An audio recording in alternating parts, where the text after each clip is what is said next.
जब कोई अपना इस दुनिया से चला जाता है तो घर का हर कोना जैसे बोल उठता है, वह अब यहां नहीं है। लेकिन क्या आप जानते हैं, गरुड़ पुराण के अनुसार वह आत्मा जो अभी अभी शरीर छोड़ चुकी होती है, वह पूर्ण रूप से हमसे दूर नहीं जाती। उसके जाने के 24 घंटे के भीतर ही वह आत्मा अपने घर, अपने परिवार, अपने अपनों के बीच लौटती है। मगर यह लौटना किसी खुशी या पुनर्मिलन का नहीं, बल्कि एक सूक्ष्म और गहरे मोह का प्रतीक होता है। शरीर भले श्मशान तक गया हो, लेकिन आत्मा वह तो वहीं खड़ी रहती है, जहां लोग रो रहे होते हैं, जहां लोग उसे पुकार रहे होते हैं।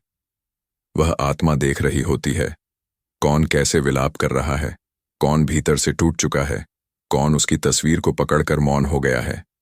लेकिन वह कुछ कह नहीं सकती, बस खड़ी रहती है, अदृश्य होकर, अपनी ही अंतिम क्रिया का साक्षी बनकर। गरुड़ पुराण कहता है कि जब आत्मा शरीर छोड़ती है तो वह एक सूक्ष्म देह में बदल जाती है, जिसे ना कोई देख सकता है, ना छू सकता है, लेकिन वह होती वहीं है। और उसकी सबसे पहली इच्छा यही होती है, मैं अपने घर लौटूं, जहां मेरी यादें हैं, जहां मेरा परिवार है, जहां मैंने जीवन का हर क्षण जिया। लेकिन क्या आत्मा यह लौटना अपनी मर्जी से करती है? नहीं, यह लौटना एक नियम है, एक गहरा और अटूट नियम, क्योंकि आत्मा का मोह विशेष रूप से मृत्यु के तुरंत बाद सबसे तीव्र होता है। आत्मा समझ ही नहीं पाती कि वह अब जीवित नहीं है।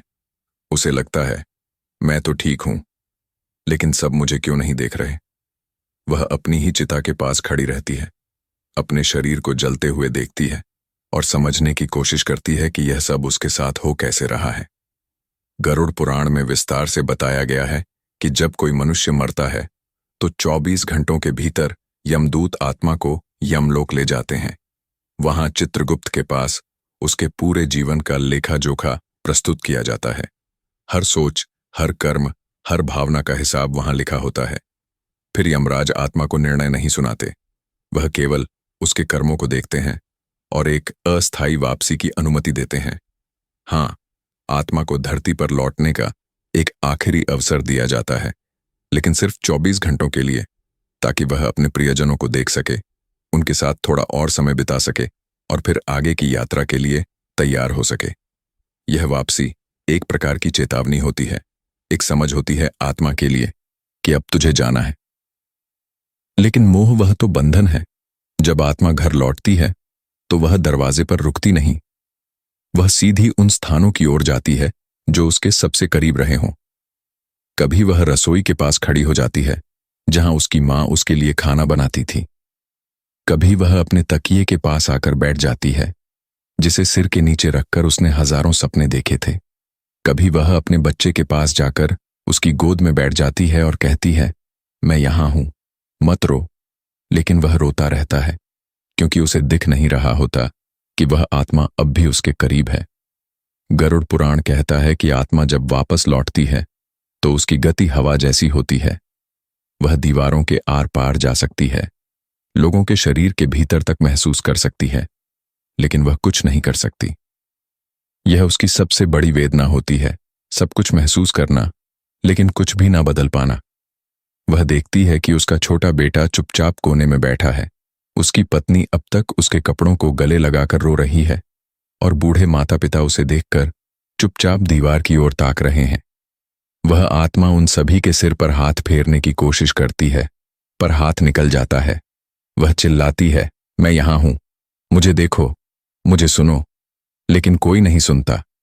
और यही वह पल होता है जब आत्मा को पहला झटका लगता है, मैं अब शरीर नहीं रही, मैं अब इस लोक से जुड़ी नहीं हूं। लेकिन यह स्वीकार करना आसान नहीं होता। आत्मा बार बार वही गलती करती है, अपने शरीर में लौटने की कोशिश।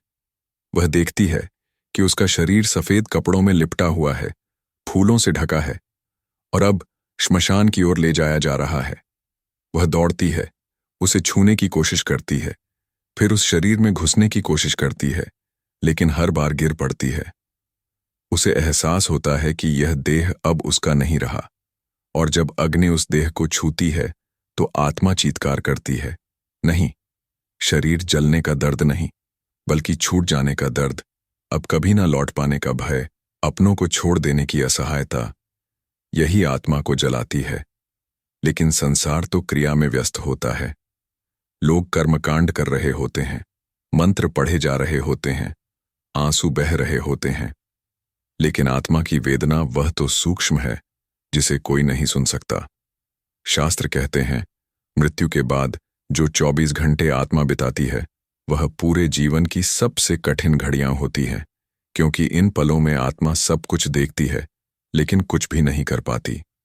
और इस यात्रा के अंत में जब उसे पूरी तरह से यह समझ आ जाता है कि अब मुझे जाना ही होगा, तब वह अंतिम बार अपने प्रियजनों को देखती है।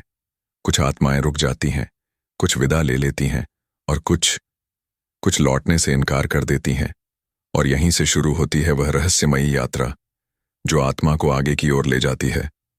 लेकिन उसके लिए पहले उसे एक परीक्षा से गुजरना होता है, मोह की परीक्षा। आत्मा जितना इस संसार से जुड़ी होती है उतनी ही मुश्किल होती है उसकी विदाई। और इसीलिए गरुड़ पुराण कहता है कि मृत्यु के बाद आत्मा को उसके कर्मों के अनुसार 3 अलग अलग दशाओं से होकर गुजरना पड़ता है। कहीं उसे अटकाव मिलता है, कहीं शांति और कहीं यातना। जब आत्मा अपने घर में होती है तब वह सिर्फ देखने नहीं आई होती, वह महसूस कर रही होती है।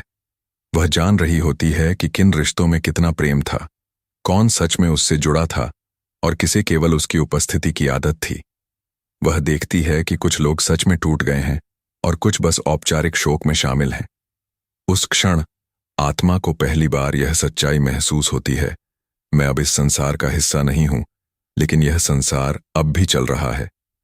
यह भावनात्मक झटका उसे एक नई दिशा की ओर धकेलता है, एक सूक्ष्म जागरण की ओर। लेकिन सभी आत्माएं उस जागरण को नहीं स्वीकार करती। कुछ आत्माएं घर लौटने के बाद वहीं अटक जाती हैं। वे जाने को तैयार ही नहीं होती। वे सोचती हैं, अभी मेरा बच्चा छोटा है, मेरी पत्नी अकेली हो गई है, मेरे माता पिता ने मुझे दफन होते देखा, अब मैं कैसे उन्हें छोड़ दूं? और यही मोह बन जाता है बंधन। गरुड़ पुराण स्पष्ट कहता है, यदि आत्मा मोह में फंस जाए और श्राद्ध, तर्पण, पिंडदान जैसे कर्म समय पर ना हो तो आत्मा प्रेत योनि में चली जाती है। न वह इस लोक में रहती है, न परलोक में। वह बीच में अटकी रहती है, तड़पती, भटकती, पुकारती। लेकिन जो आत्माएं अपने घर लौटने के बाद मोह के बंधन से मुक्त हो जाती हैं, वे एक अलग मार्ग पर निकल पड़ती हैं। वे यमदूतों के साथ यमलोक की ओर पुनः यात्रा करती हैं, एक ऐसी यात्रा जहां उन्हें दिखाया जाता है उनके कर्मों का दर्पण। चित्रगुप्त उनके हर छोटे बड़े कर्मों का लेखा जोखा खोलकर रखते हैं। कोई ऐसा क्षण नहीं जो छुपा हो, कोई ऐसी सोच नहीं जो लुप्त हो गई हो। सब कुछ सामने आ जाता है। अच्छे कर्म प्रकाश की तरह चमकते हैं और बुरे कर्म वे आत्मा को भीतर तक हिला देते हैं। लेकिन यहां ध्यान देने योग्य बात यह है कि आत्मा को न तो डांटा जाता है, न डराया जाता है, बल्कि उससे कहा जाता है, देखो, यह थे तुम्हारे कर्म, अब इन्हीं के अनुसार तय होगी तुम्हारी अगली यात्रा। और ठीक यहीं से शुरू होती है वह रहस्यमयी प्रक्रिया, आत्मा को अगले शरीर की ओर अग्रसर करने की। यह प्रक्रिया कोई मशीन नहीं चलाती, ना ही कोई दंडाधिकारी तय करता है। यह प्रक्रिया स्वचालित होती है। आत्मा की ही ऊर्जा, उसकी ही कंपन, उसके ही कर्म उसे खींचते हैं उस योनि की ओर जो उसके अगले जीवन के लिए निर्धारित होती है। गरुड़ पुराण में बताया गया है कि मृत्यु के तुरंत बाद आत्मा के चारों ओर एक विशेष प्रकार की ऊर्जा बनने लगती है। यह ऊर्जा उसके संस्कारों, उसकी चेतना और उसके अंतर्मन की स्थिति को दर्शाती है। यही ऊर्जा तय करती है कि आत्मा किस दिशा में जाएगी। अगर आत्मा क्रोध, मोह, लालच और ईर्ष्या जैसी भावनाओं में उलझी हुई है तो वह नीचे की योनियों की ओर आकर्षित होती है। लेकिन अगर आत्मा ने जीवन में सेवा, भक्ति, प्रेम और सत्य का पालन किया है तो उसकी गति ऊपर की ओर होती है, पितरलोक, देवलोक या ब्रह्मलोक की दिशा में। लेकिन यह सब होने से पहले आत्मा को घर लौटना ही पड़ता है। क्यों? क्योंकि यहीं से उसका जीवन शुरू हुआ था, यही उसके कर्मों का आधार था, यहीं से उसकी यात्रा का पहला पन्ना लिखा गया था। इसलिए यहीं पर वह उसे समेटने आती है। और वह 24 घंटे आत्मा के लिए सबसे अधिक भावुक, सबसे अधिक निर्णायक होते हैं। गरुड़ पुराण कहता है कि इस अवधि के दौरान आत्मा को पिंडदान, श्राद्ध और मंत्रों की विशेष आवश्यकता होती है, क्योंकि इन कर्मों के माध्यम से ही आत्मा को यह संकेत मिलता है कि अब तू मुक्त हो सकता है, अब तुझे जाना चाहिए। जब पिंडदान होता है तब आत्मा को अन्न की उस ऊर्जा से तृप्ति मिलती है जो भले भौतिक भोजन ना हो, लेकिन सूक्ष्म स्तर पर उसे वह संतोष प्रदान करता है जिसकी उसे आवश्यकता होती है। जब श्राद्ध होता है तो आत्मा को यह आश्वासन मिलता है कि उसके परिजनों ने उसे सम्मानपूर्वक विदा किया है, कि वह अब बिना बोझ के आगे बढ़ सकती है। लेकिन जब लोग यह कर्म नहीं करते तो आत्मा रुक जाती है। वह सोचती है, क्या किसी ने मुझे याद नहीं किया? क्या मेरा कोई मूल्य नहीं था? क्या मैं सिर्फ एक देह थी जो अब खत्म हो गई? और यह भावनात्मक चोट आत्मा को रोक देती है। वह भटकने लगती है, दरवाजे खिड़कियां खोलने की कोशिश करती है, अपने कमरे में बार बार घूमती है, अपने प्रियजन के सिरहाने बैठती है, सपने में आती है, संकेत देती है, और जब कोई उसकी उपेक्षा करता है तब वह और टूट जाती है। इसीलिए गरुड़ पुराण कहता है, मृत्यु के बाद पहले 10 दिन अत्यंत महत्वपूर्ण होते हैं। पहले 3 दिन आत्मा अपने ही शरीर के आसपास रहती है, चौथे से 7वें दिन वह घर का चक्कर लगाती है, और 8वें से 10वें दिन वह अपने कर्मों के आधार पर अलग अलग मार्ग पर आगे बढ़ने लगती है। लेकिन इस दौरान यदि उसका मोह गहराया हुआ हो तो यह प्रक्रिया रुक जाती है, और यहीं पर शुरू होता है वह संघर्ष, एक ओर आत्मा का मोह और दूसरी ओर उसका मोक्ष। कौन जीतेगा? कौन उसे आगे ले जाएगा? और अक्सर इस सवाल का उत्तर आत्मा खुद नहीं देती। उसका उत्तर तय करते हैं उसके पीछे रोते हुए लोग, उसका परिवार, उसके संचित संस्कार। अगर उस आत्मा के पीछे कोई उसे मुक्त करने वाला नहीं होता, कोई ऐसा नहीं होता जो उसे प्रेम से विदा करे, पिंडदान करे या भगवान का नाम लेकर उसका श्राद्ध करे, तो उसका मोह जीत जाता है। लेकिन यदि कोई ऐसा होता है जो यह कह दे, जाओ, शांति से जाओ, तुम्हारा कार्य पूर्ण हुआ, तो आत्मा को यह संकेत मिल जाता है कि अब उसे इस संसार में रुकना नहीं है। गरुड़ पुराण स्पष्ट कहता है कि आत्मा जब तक तृप्त नहीं होती तब तक वह आगे नहीं बढ़ पाती, और यह तृप्ति सिर्फ अन्न से नहीं, भाव से मिलती है। जब घर में कोई ईश्वर का नाम लेकर आत्मा को स्मरण करता है, उसके लिए दीप जलाता है, जल अर्पित करता है, तब आत्मा को यह आभास होता है कि उसे स्मरण किया गया, और यही स्मरण बनता है पहला मंत्र उसकी मुक्ति का। 24 घंटे के भीतर आत्मा को यह भी अनुभव होने लगता है कि अब उसके लिए यह संसार वही नहीं रहा, वही घर, वही दीवारें, वही लोग, लेकिन अब कोई उसे देख नहीं सकता, छू नहीं सकता, बुला नहीं सकता। वह अपने प्रियजनों के आंसुओं को देखती है, लेकिन पहुंच नहीं सकती। वह चाहकर भी कोई दरवाजा नहीं खोल सकती, किसी को गले नहीं लगा सकती, कोई उत्तर नहीं दे सकती। और यह विवशता, यही होती है आत्मा की पहली पीड़ा। लेकिन उसी क्षण अगर परिवारजन ईश्वर का स्मरण करें, गरुड़ पुराण का पाठ करें, नाम जप करें, तो उस विवश आत्मा को एक ऊर्जावान द्वार खुलता दिखाई देता है, और वही द्वार उसे एक मार्ग दिखाता है जहां यमदूत उसकी प्रतीक्षा कर रहे होते हैं। लेकिन यह प्रतीक्षा प्रेम से भरी होती है, डराने वाली नहीं। गरुड़ पुराण कहता है कि यदि आत्मा शांत है, तृप्त है और उसके कर्म भी संतुलित हैं, तो यमदूत नहीं, देवदूत आते हैं। वे उसे प्रेम पूर्वक ले जाते हैं, जैसे कोई बालक को किसी नए विद्यालय ले जा रहा हो। लेकिन अगर आत्मा व्याकुल है, मोह में बंधी है, या उसके भीतर बहुत अधिक पश्चाताप, भय या लालच है, तो वह इन संकेतों को देख ही नहीं पाती। वह यमदूतों को नहीं देखती, बल्कि केवल अपने घर को देखती रहती है। वह यही सोचती रहती है कि मुझे क्यों जाना पड़ रहा है, और जब यह अस्वीकार भाव गहराता है तो आत्मा अटक जाती है। इसलिए कहा गया है, मृत्यु के 24 घंटे बाद आत्मा घर लौटती है, ताकि वह अपने सबसे निकट बंधनों को देख सके, उनसे विदा ले सके। लेकिन यदि घर वाले उस आत्मा को मोह में बांध कर रख लें, तुम हमें छोड़कर क्यों गए? अब हमारा क्या होगा? हम तुम्हारे बिना नहीं रह सकते, तो आत्मा की मुक्ति बाधित हो जाती है। आपने कभी गौर किया होगा, बहुत सी आत्माएं सपनों में आती हैं और कहती हैं, मुझे शांति नहीं मिल रही, मेरा क्रियाकर्म नहीं हुआ, मुझे कोई याद नहीं कर रहा। यह सिर्फ भावनात्मक संकेत नहीं है, यह आत्मा की पुकार है। वह सच में चाहती है कि उसका पिंडदान हो, श्राद्ध हो और उसका नाम लेकर उसके लिए प्रार्थना की जाए। गरुड़ पुराण कहता है, आत्मा जब तक अपने कर्मों के भार को नहीं छोड़ती, जब तक मोह को नहीं त्यागती, जब तक उस जीवन से जुड़े रिश्तों को स्वीकार कर विदा नहीं करती, तब तक वह अगली यात्रा के लिए तैयार नहीं होती। 24 घंटे का यह कालखंड एक पुल की तरह होता है। यह वह क्षण होता है जहां आत्मा न इस पार होती है न उस पार। वह सूक्ष्म शरीर में सब कुछ देख रही होती है, लेकिन कोई उसे देख नहीं सकता। वह सब सुन रही होती है, लेकिन कोई उसे उत्तर नहीं देता। वह बोलती है, पर उसकी आवाज कोई नहीं सुनता। और यही कारण है कि वह बार बार अपने शरीर की ओर लौटती है। वही कमरा, वही बिस्तर, वही चीजें जिनसे उसका जुड़ाव रहा। वह सोचती है, शायद मैं अब भी लौट सकती हूं, शायद यह सपना है, शायद मैं जाग जाऊं और सब कुछ पहले जैसा हो जाए। लेकिन जब हर प्रयास विफल हो जाता है, जब वह देखती है कि उसका शरीर जला दिया गया, गाड़ दिया गया और लोग वापस लौटने लगे, तब आत्मा को पहली बार यह अनुभूति होती है कि वह सच में मर चुकी है। और यह अनुभव बहुत गहरा होता है। यह वही क्षण होता है जब आत्मा भीतर से हिल जाती है।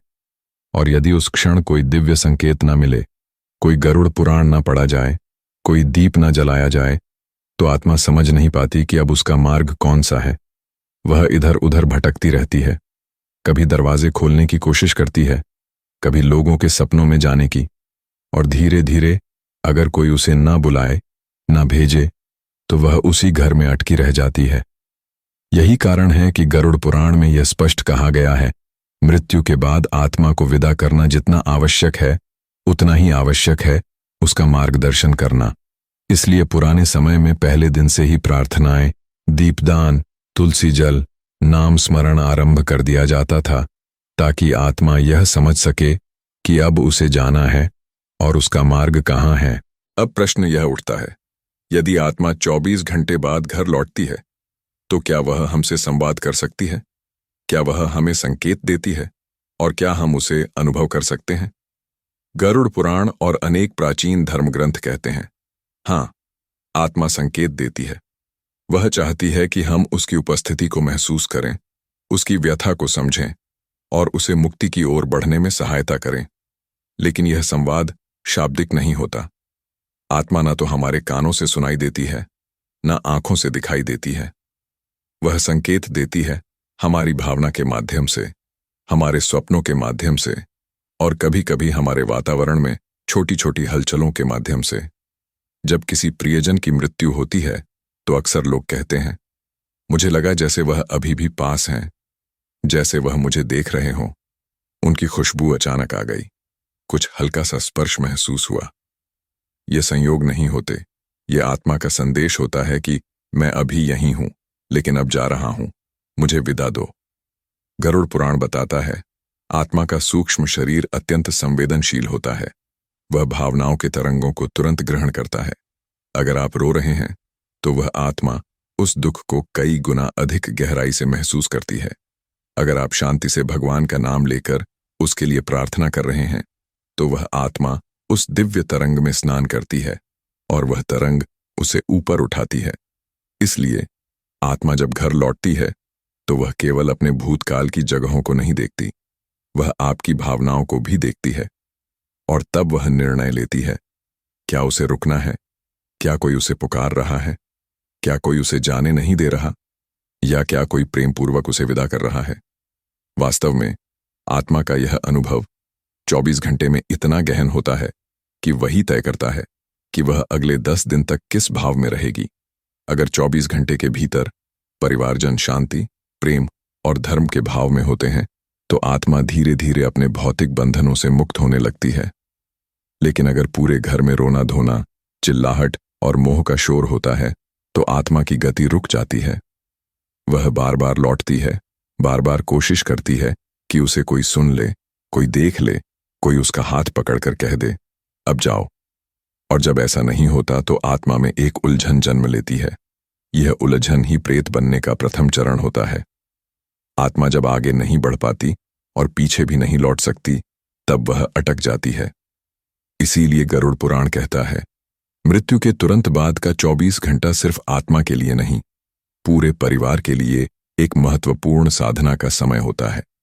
इस समय हर व्यक्ति को चाहिए कि वह अपने भीतर स्थिरता लाए, भगवान का स्मरण करे और आत्मा के लिए दिव्य वातावरण बनाए। यह कोई रीति नहीं, यह एक वैज्ञानिक प्रक्रिया है, सूक्ष्म ऊर्जा को दिशा देने की एक दिव्य विधि।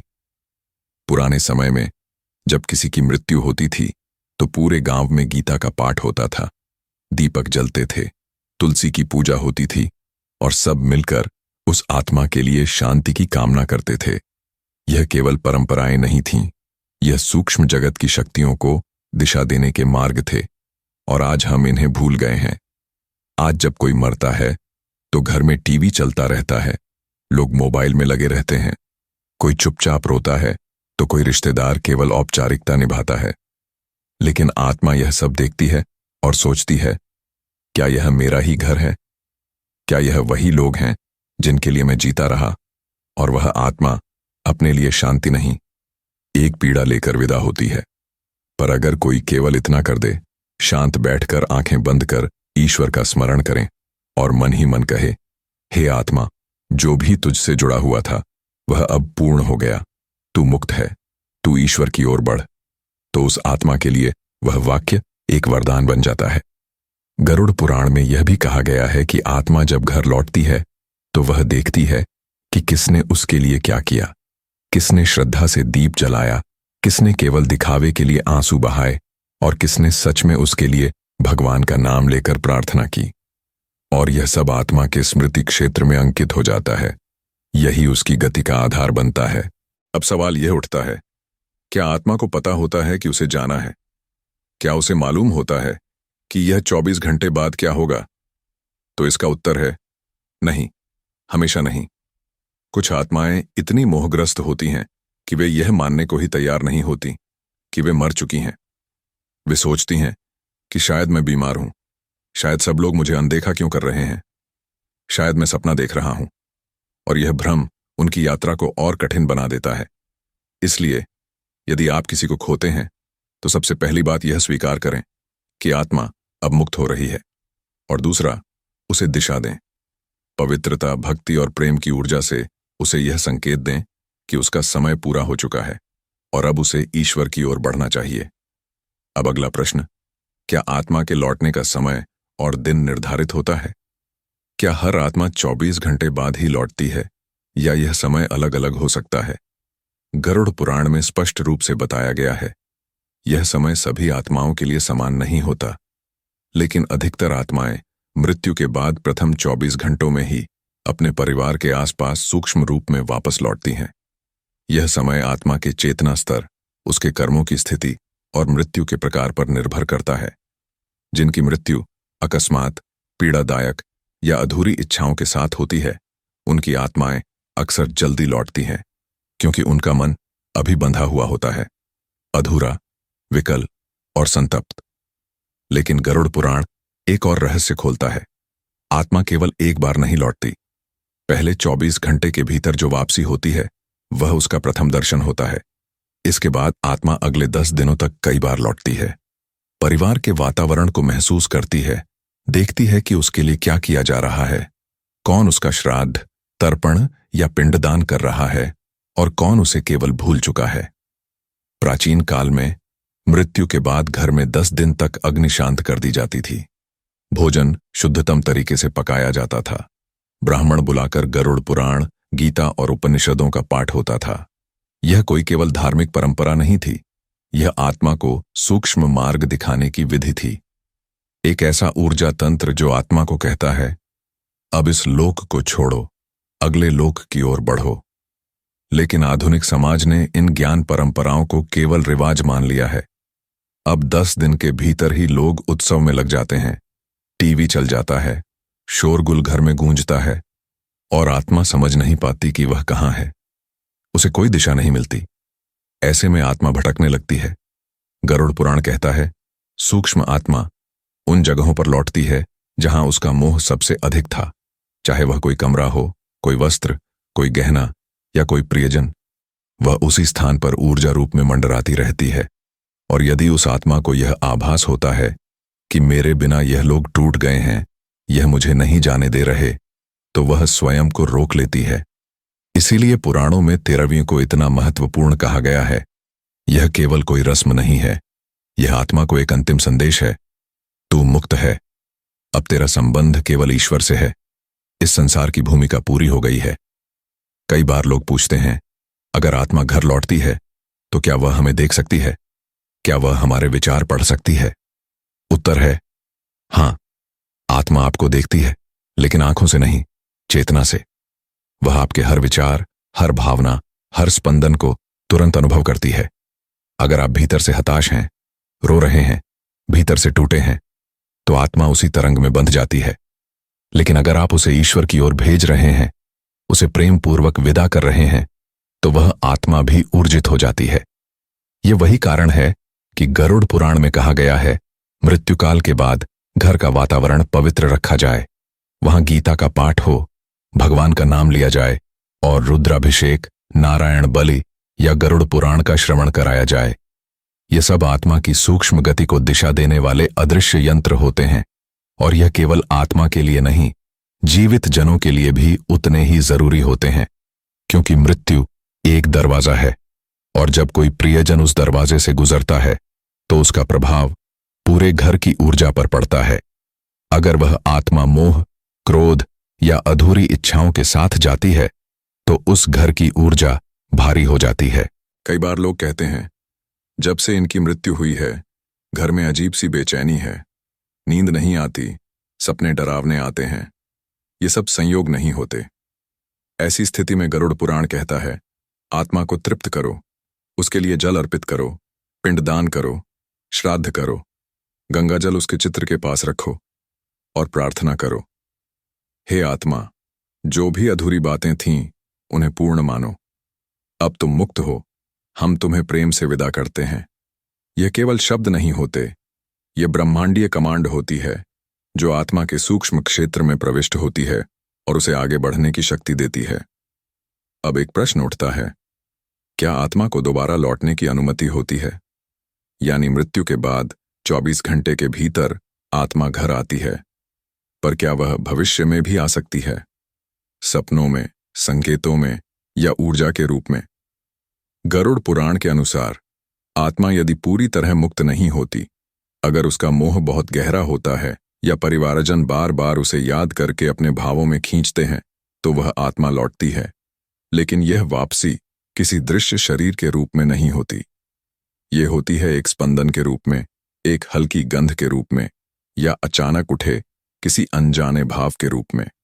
जैसे आप अकेले बैठे हो और अचानक किसी प्रियजन की छवि आपके मन में आ जाए, बिना किसी संदर्भ के, बिना किसी कारण के, तो समझिए कि वह आत्मा वहां थी। गरुड़ पुराण स्पष्ट कहता है, आत्मा की सबसे सूक्ष्म शक्ति है स्मृति संचार, यानी वह हमारे स्मृति क्षेत्र को स्पर्श कर सकती है।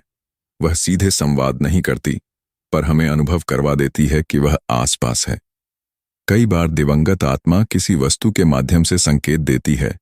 कोई पुरानी घड़ी अचानक चलने लगती है, किसी कमरे में अक्सर उसकी पसंदीदा खुशबू आती है, या कोई तस्वीर गिर जाती है बिना हवा के। यह सभी आत्मा के सूक्ष्म हस्तक्षेप के संकेत होते हैं। लेकिन एक बात ध्यान रखने योग्य है, गरुड़ पुराण में यह भी कहा गया है कि आत्मा की यह पुनरावृत्ति तभी होती है जब परिवारजन उसे रोकने की भावना रखते हैं। अगर हम भीतर से बार बार यह सोचते हैं कि काश वह दोबारा आ जाए, काश हम उन्हें फिर से देख पाते, तो यह भावना एक प्रकार की ऊर्जा डोर बन जाती है, और आत्मा जो पहले से ही मोह में बंधी है, वह इस डोर से वापस खींच आती है। लेकिन ऐसा करने से आत्मा की गति रुक जाती है, वह अपने कर्म मार्ग पर नहीं बढ़ पाती। इसीलिए गरुड़ पुराण हमें आग्रह करता है, प्रेम करो, याद करो, लेकिन रोकना नहीं। प्रार्थना करो, हे आत्मा, तुम्हारा प्रेम हमारे साथ है, लेकिन अब तुम आगे बढ़ो। जहां तुम जाओ वहां प्रकाश हो, शांति हो, ईश्वर की कृपा हो। और एक और गहरा रहस्य, जब कोई आत्मा अपने घर लौटती है तो वह केवल अपने परिवार को देखने नहीं आती, वह उस ऊर्जा को समेटने आती है जो उसने वर्षों तक उस घर में छोड़ी थी। उस दीवार पर जहां उसने बच्चों की ऊंचाई लिखी थी, उस खिड़की पर जहां बैठकर वह गीता का पाठ करती थी, उस मंदिर में जहां उसने वर्षों तक दीप जलाए थे। आत्मा उन स्थलों को स्पर्श कर अपनी ऊर्जा को पुनः समेटती है। यह ऊर्जा आत्मा को आगे की यात्रा में सहायता करती है। लेकिन अगर वह देखती है कि वह स्थान अब अशुद्ध हो चुका है, वहां कलह है, शोर है, अपवित्र विचार हैं, तो आत्मा को पीड़ा होती है।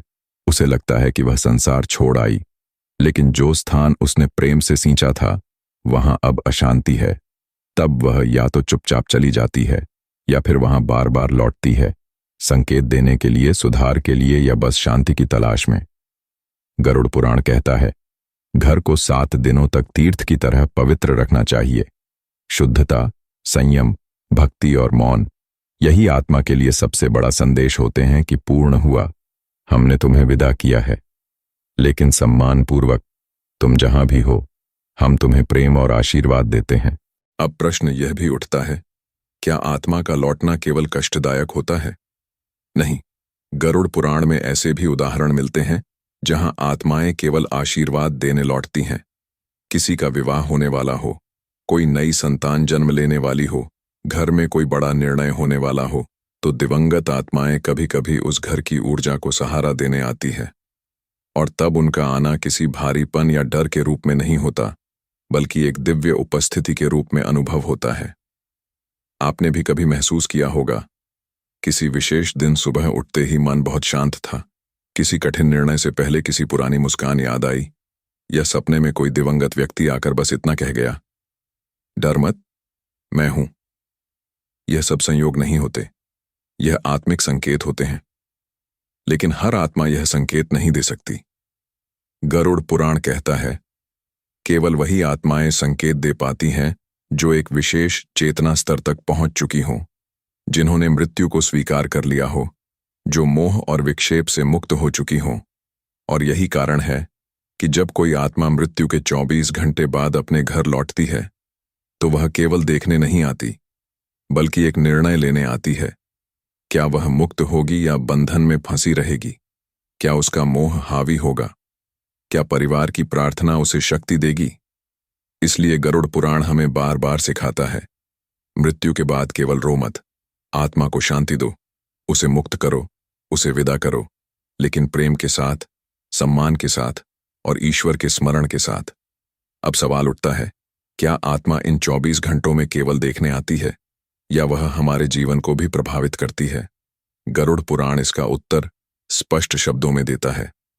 आत्मा केवल निरीक्षण करने नहीं आती, वह उस ऊर्जा का अंतिम अनुभव लेने आती है जो उसने वर्षों तक अपने जीवन से रची थी। जिस तरह एक कलाकार अपनी अंतिम चित्रकृति को पूर्ण करके उसे एक बार दूर से देखता है, उसी तरह आत्मा अपने पिछले जीवन के हर भाव को समेटने लौटती है। लेकिन यदि उस समय घर के भीतर कलह हो, भय हो, रोना धोना हो, तो आत्मा की यात्रा भारी हो जाती है, क्योंकि आत्मा ऊर्जा से बनी होती है, और जो ऊर्जा उसके प्रियजनों से निकल रही होती है, वही उसकी यात्रा को या तो तेज कर सकती है या रोक सकती है। इसीलिए गरुड़ पुराण कहता है, मृत्यु के बाद शांति बनाए रखना, स्तुति करना, मंत्र जपना, यह सब केवल परंपरा नहीं, बल्कि आत्मा की यात्रा को सहारा देने वाले ऊर्जात्मक उपकरण हैं। अब एक और रहस्य, आत्मा जब लौटती है तो वह केवल अपने घर ही नहीं आती, वह उन सभी स्थानों की ओर आकर्षित होती है जहां उसने अपने जीवन की ऊर्जा छोड़ी थी। वह मंदिर जहां वह हर मंगलवार दीप जलाया करती थी, वह बरगद का पेड़ जिसके नीचे बैठकर वह मौन साधना किया करता था, वह नदी जहां वह हर पूर्णिमा को स्नान करता था। आत्मा की चेतना उन सब स्थानों को छूती है, मानो वह अपने जीवन की हर स्मृति को अंतिम बार स्पर्श कर रही हो। लेकिन आत्मा केवल देखने और स्मरण करने तक सीमित नहीं रहती। गरुड़ पुराण कहता है, यदि आत्मा अत्यधिक मोह में बंधी हो या यदि उसका कोई कार्य अधूरा रह गया हो, तो वह परिवार के भीतर ऊर्जा रूप में हस्तक्षेप करने लगती है। कभी कभी आप देखेंगे, मृत्यु के बाद घर में अचानक कलह बढ़ गया, मानसिक तनाव बढ़ने लगे, बच्चों के व्यवहार में चिड़चिड़ापन आ गया। यह सब उस आत्मा की बेचैनी के संकेत हो सकते हैं। ऐसे में बहुत आवश्यक होता है कर्मकांड, श्राद्ध, पिंडदान और गरुड़ पुराण का पाठ, क्योंकि इन सब के माध्यम से हम आत्मा को यह संकेत देते हैं कि वाह, मन, हमने तुम्हारा स्मरण किया, तुम्हारा सम्मान किया, और अब हम तुम्हें मुक्त करते हैं। जहां भी जाओ, ईश्वर का प्रकाश तुम्हारे साथ हो। मित्रों, यहां एक और बात समझनी आवश्यक है। हर आत्मा का घर लौटना एक समान नहीं होता। कुछ आत्माएं केवल एक बार आती हैं, अंतिम विदाई के लिए। कुछ आत्माएं बार बार आती हैं क्योंकि परिवार उन्हें जाने नहीं देता, और कुछ आत्माएं तो घर के एक कोने में महीनों तक अटक जाती हैं, एक कमरे में, एक तस्वीर में, एक वस्तु में। गरुड़ पुराण में कहा गया है, यदि मृत्यु के बाद घर में 13 दिन तक पूजा, जप, हवन और ध्यान न किया जाए तो आत्मा की गति बाधित होती है। और यह बाधा सिर्फ आत्मा के लिए नहीं, पूरे घर के लिए होती है। घर की ऊर्जा भारी हो जाती है, नींद डिस्टर्ब होती है, अपशकुन होते हैं, बार बार बीमारियां आने लगती हैं। इसलिए हमारे पूर्वजों ने यह परंपरा बनाई। 13वीं, यह केवल एक क्रिया नहीं, बल्कि एक ऊर्जा विमोचन प्रक्रिया है, एक पवित्र विदाई, एक संकेत आत्मा को कि अब तुम्हारी जिम्मेदारी पूरी हुई, अब तुम आगे बढ़ो। और जब यह पूरा होता है, आत्मा संतुष्ट होकर आगे की यात्रा पर निकल जाती है। लेकिन एक सवाल जो अक्सर मन में आता है, अगर आत्मा घर लौटती है तो क्या वह बात कर सकती है? क्या वह कुछ कह सकती है? गरुड़ पुराण कहता है, नहीं, वह मुख से नहीं बोलती, लेकिन वह संकेतों से बोलती है, भावों से, स्वप्नों से, और सबसे अधिक मन की आवाज से। आपने कभी महसूस किया है कि अचानक किसी कमरे में घुसते ही एक अजीब सी शांति या बेचैनी महसूस हुई, या किसी विशेष दिन, विशेष समय पर किसी प्रियजन की याद इतनी तीव्र हो गई कि आंखों से आंसू निकल आए? यह केवल भावनात्मक नहीं होता, यह आत्मिक संपर्क होता है।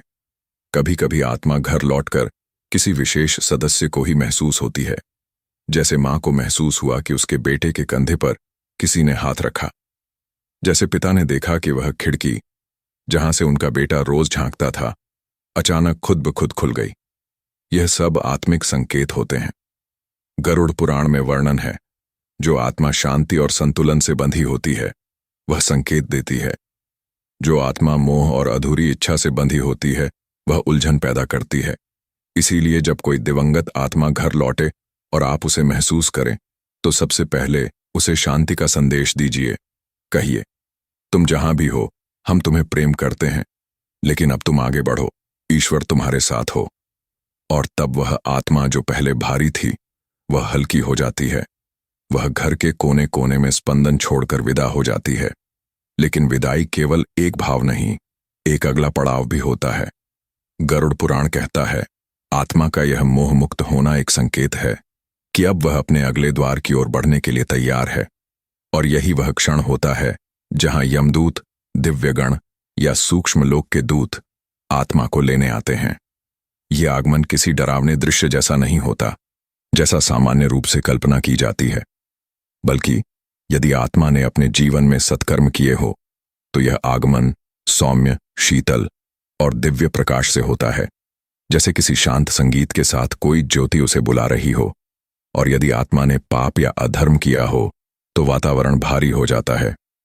आत्मा को उस समय ऐसा प्रतीत होता है मानो किसी अदृश्य शक्ति ने उसे अपने घेरे में ले लिया हो, और अब उसकी गति उसी दिशा में होगी जहां उसके कर्म उसे ले जा रहे हैं। गरुड़ पुराण में लिखा है, मृत्यु के बाद आत्मा को यमलोक ले जाने से पहले उसके कर्मों का लेखा जोखा चित्रगुप्त की दिव्य पत्रिका पर अंकित होता है। हर सोच, हर कार्य, हर भावना वहां संचित है। आत्मा को तब पहली बार यह स्पष्ट दिखता है कि उसने जीवन में कितना अंधकार और कितना प्रकाश बोया था।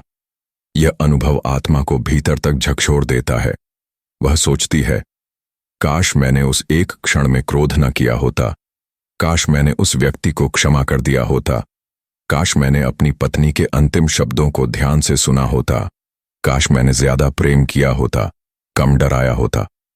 यही वह क्षण होता है जहां आत्मा को पश्चाताप और समझ दोनों साथ मिलते हैं। लेकिन यह केवल समीक्षा नहीं होती, यह एक दिशा भी तय करता है। गरुड़ पुराण में आत्मा की 3 संभावित यात्राओं का उल्लेख है। यदि आत्मा सात्विक कर्मों से जुड़ी हो, वह देवलोक की ओर जाती है। यदि वह कर्म मिश्रित हो, तो पितृलोक में ठहराव होता है, पुनरावृत्ति के निर्णय तक। और यदि आत्मा तमोगुण में डूबी हो, तो उसे नरक मार्ग का अनुभव प्राप्त होता है। यही कारण है कि आत्मा के विदा होने के बाद की जाने वाली शांति पाठ, तर्पण, श्राद्ध, हवन और गरुड़ पुराण का पाठ केवल रीति नहीं है, वे उस आत्मा को सही दिशा देने वाली ऊर्जा टनल बनाते हैं। जब आप कहते हैं, हे प्रभु, उसे अपनी शरण में लो, तो वह केवल शब्द नहीं होता, वह एक कंपन होता है जो आत्मा तक पहुंचता है और उसे एक नई दिशा में धकेलता है। अब यहां आता है सबसे बड़ा रहस्य। क्या आत्मा इस सब के बाद फिर कभी लौटती है? उत्तर है हां, लेकिन उसके रूप बदल जाते हैं। कभी वह स्वप्न बनकर आती है, कभी किसी नवजात की मुस्कान में, कभी किसी किताब के एक शब्द में, कभी मंदिर में प्रार्थना करते समय उठी उस अनुभूति में, जब आपको अचानक लगा कि कोई आपको देख रहा है, कोई आपके सिर पर हाथ रख रहा है। गरुड़ पुराण के अनुसार आत्मा यदि मुक्त हो जाती है तो वह देवत्व की दिशा में विकसित होती है। यदि उसे पुनर्जन्म का आदेश मिले तो वह एक विशेष योनि में भेजी जाती है जो उसके कर्मों और अगले जीवन के पाठों के अनुसार तय होती है। और यदि वह मोह में फंसी रह जाए तो उसे पुनः जन्मों के चक्र में लौटना पड़ता है। लेकिन जो आत्मा इन सब के पार चली जाती है उसे कहते हैं जीवन मुक्त। वह आत्मा फिर केवल अपने लिए नहीं, दूसरों के लिए कार्य करती है। वह रक्षक आत्मा बन सकती है, मार्गदर्शक, पवित्र संकेत या सत्संग प्रेरणा। इसलिए जब आप किसी दिन अकेले बैठे हो और अचानक किसी प्रियजन की छवि आंखों के सामने आ जाए, समझ जाइए कोई आत्मा कहीं से आपको देख रही है। जब आप बिना कारण के किसी निर्णय को टाल दें और बाद में पता चले कि वह आपके हित में था, समझिए किसी ने मार्गदर्शन किया। मृत्यु के 24 घंटे बाद आत्मा घर लौटती है, लेकिन वह केवल एक अंतिम दर्शन नहीं, वह एक ऊर्जात्मक हस्ताक्षर होता है। वह आत्मा आपको धन्यवाद कहने आती है और यदि आप सुन पाए तो वह कहती है, मैं जा रहा हूं, लेकिन मेरा प्रेम, मेरी चेतना, मेरा आशीर्वाद हमेशा यहीं रहेगा। तो अगली बार जब आप किसी आत्मा के जाने पर शोक करें तो सिर्फ आंसू ना बहाएं, उनके लिए प्रकाश प्रेषित करें, उनकी यात्रा को आसान बनाएं, उनके लिए गरुड़ पुराण का पाठ करें, पिंड दान करें, श्राद्ध करें, मौन होकर उन्हें प्रेम से विदा करें। क्योंकि मृत्यु अंत नहीं, वह आत्मा के लिए एक नए द्वार का उद्घाटन है। और अब इस वीडियो को अंत तक देखने के लिए आप सभी का आभार। अगर इस ज्ञान ने आपके मन में कुछ रोशनी जगाई है तो इस वीडियो को लाइक करें, शेयर करें और गरुड़ पुराण रहस्य चैनल को सब्सक्राइब करें, ताकि जब अगली बार कोई आत्मा किसी घर लौटे वह वहां शांति पाए, प्रेम पाए और मोक्ष की दिशा में आगे बढ़ सके। और जाते जाते एक सवाल जो हम आपसे पूछना चाहते हैं, क्या आपने कभी किसी दिवंगत प्रियजन की उपस्थिति महसूस की है? एक स्वप्न, एक संकेत, एक अनकही अनुभूति? अपना अनुभव कमेंट में जरूर साझा करें, क्योंकि हो सकता है कोई और उस अनुभव में अपने उत्तर खोज रहा हो। जय श्री कृष्ण।